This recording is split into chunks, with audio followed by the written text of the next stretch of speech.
drone to attack an American civilian. That's what the memo was all about yesterday that our pal Mike Isikoff revealed. Then there's the whole... Where are you on that? I thought the memo did not make a strong enough case in terms of what it said about imminence and about there being, as long as there's one informed high-level official, that's not good enough. I'm with Gene. You got to have some oversight to review. Do we have the right to kill a person who's decided to be a turncoat against their country? Do we have the right? I think if you find someone who's operationally involved in terrorist activity or a terrorist group that is indeed active and has the ability to strike the United States, yes. Okay. I believe that it's a pretty high standard, but yes. In other words, a soldier on the other side. Yes, someone who's not someone who's just a propagandist, but someone who is involved in some operational way. He's running a radio station or a blog site somewhere in the world. He's putting out anti-American attitudes. You can't kill him. No, you agree with this? Are you on the issue of principle? Do we have the right to kill Benedict Arnold? Yeah, sure. I mean, and look, the case in point is Al-Awlaki in Yemen, the American citizen who was planning attacks, who planted at least a couple that we know of, very active, high-ranking in Al-Qaeda, and we killed him with a drone. So I shed no tears for him, and I think nobody else does, and the fact that he's an American citizen doesn't bother me. What does bother me a bit, though, is that there's no structure, there's no process that goes beyond the inner circle. What abuse are you concerned about? Well, look. Let's say it's a murky case. It's a cleric. It's just a propagandist, a Tokyo Rose type. If it's that, you would go along with that. Number one, you can have the highest regard for the people in the White House, not President Obama, John Brennan. But you can realize that they're only going to be there for 3 more years. And we're setting precedent. This is the way warfare is going to be. This is the way counterterrorism is going to be. This is a weapon. They make the point that this is a sorry, guys. very useful, I'm cold too. Weapon. Turn your heater on. Just didn't want to make y'all get so crazy started. Or the values of people around and say they're cheating. Well, that's make those judgments all the time. If you give the power to this, if you give the power to this president, then you expect the next president to have similar powers. So you need something to frame. And I would say that the case about the American citizens is really kind of an outlier. It's going to happen from time to time. That's not the core of this. I commend everybody to read the front page story today by the New York Times about the use of drones and attacking non-American. What's the difference between an American drone attack and a SEAL attack? What's the difference? A manned attack and an unmanned attack. What's the difference? Well, are there less collateral damage, but there's more Americans getting killed, obviously. Well, it depends. If you read the New York Times story this morning, it talks about instances where clerics who wanted to work with the United States got killed in the same attack, and the amount of resentment that's being engendered in these areas. If you come, what do you do? Well, perhaps in some cases you have to put more of your own blood at risk, perhaps, and go in a way with a SEAL attack where there is less possibility of getting it wrong or of having collateral damage. And the other thing how would you judge that? If you you're sitting here. Yeah. What would you do if you're a president or a commander-in-chief, like the same thing, or a general, for example, or a CIA director, and you want to choose? If we send in 20 guys, we're going to lose 5 or 10. If we use a drone, we'll probably kill 5 family members. I mean, how do you make those? I think, well, you make those, commanders make those decisions all the time. They're damn difficult to make. It is drafty. But if you look at what's happening in Yemen now, you have whole villages that literally watch the drones for days above them, and they see them as signals and messages of America power or arrogance, and they realize that they're going to come down and strike somebody there, and it may hit them as well. And that has a real potential to blow back in Yemen. And so you got to weigh those things in, and it's hard. Sometimes you have to apparently y'all just like my TV. Huh?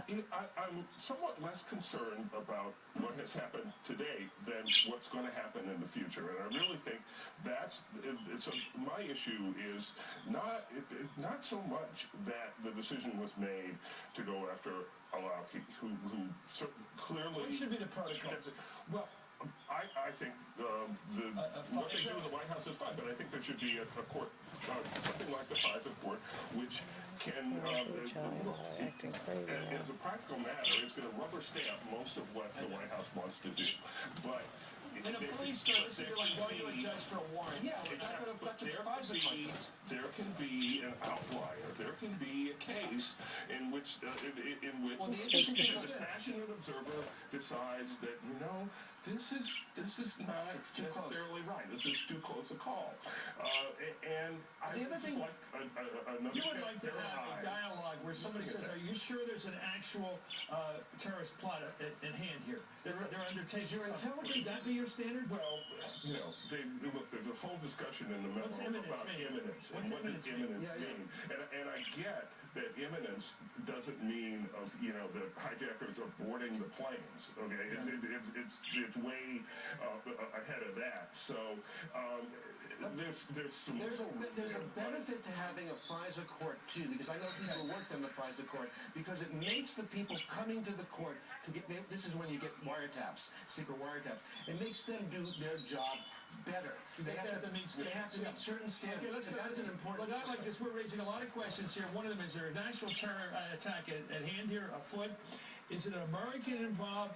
And how do you trade off civilian casualties, collateral damage, if you want to call it that, casualties, and American casualties? Look, Republican Congressman Mike Rogers, who's chair of the House Intelligence Committee, defended the president today, and he's, of course, a Republican. He told Andrew Mitchell that Anwar al-Awlaki deserved to be taken out. I don't like that phrase, killed is the word, despite being an American, since he had recruited, trained, and financed terrorists to kill Americans. And he countered the criticism that there's no oversight of the program. Let's listen to him.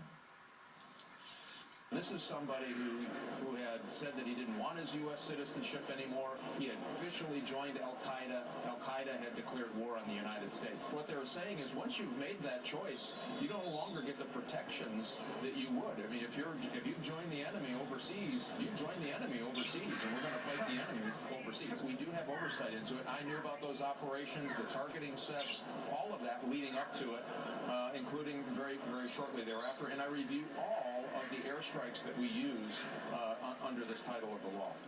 Well, that's a good interview for Andrew to get that guy. He carries a belt. He says, once the guy's a turncoat, and it's obviously manifestly so, it's an easier case for us, right? Well, it's easier for us. It is, but it's not just about policy. It is about procedures. Yeah. And so the memo yesterday had a lot of troubling aspects to it, as we talked about yesterday throughout the network. And so if you want to do these things and if you can make a good argument, then you should have a good procedure that reinforces that, so there is somewhat of a semblance of rule. Tomorrow, John Brennan, it couldn't happen for a bigger time.